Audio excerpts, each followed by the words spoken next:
اور پھر تسمیہ سے متعلق کچھ احکامات ہیں. تسمیہ سے متعلق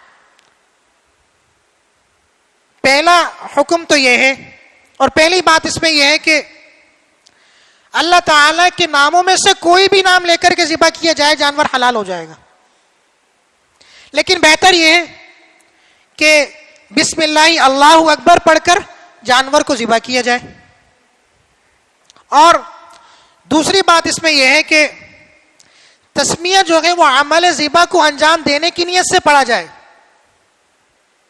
ایسا نہ ہو کہ عمل ذبح سے پہلے پانی پینے کی غرض سے بسم اللہ پڑھا اور اسی بسم اللہ کو پھر ذبح کے لیے کافی سمجھ لیا. ایسا نہ ہو، بلکہ یہ تسمیہ جو ہے یہ خاص ذبح کے عمل کو انجام دینے کی نیت سے پڑھا جائے.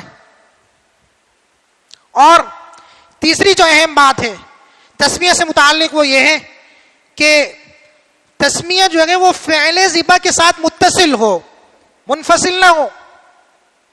ایسے نہ ہو کہ تسمیہ پڑھ لیا اور تسمیہ پڑھنے کے بعد کسی اور کام میں مشغول ہو گئے اور پھر اس کے بعد خیال آیا کہ ذبح بھی کرنا تھا، پھر ذبح کا عمل انجام دیا. ایسا نہ ہو. تسمیہ خاص عمل ذبح کے ساتھ متصل ہو، عمل ذبح کو انجام دینے کی نیت سے پڑھا جائے. اسی طرح ایک بات اس میں یہ بڑی اہم ہے کہ ہر جانور پر مستقل تسمیہ پڑھا جائے.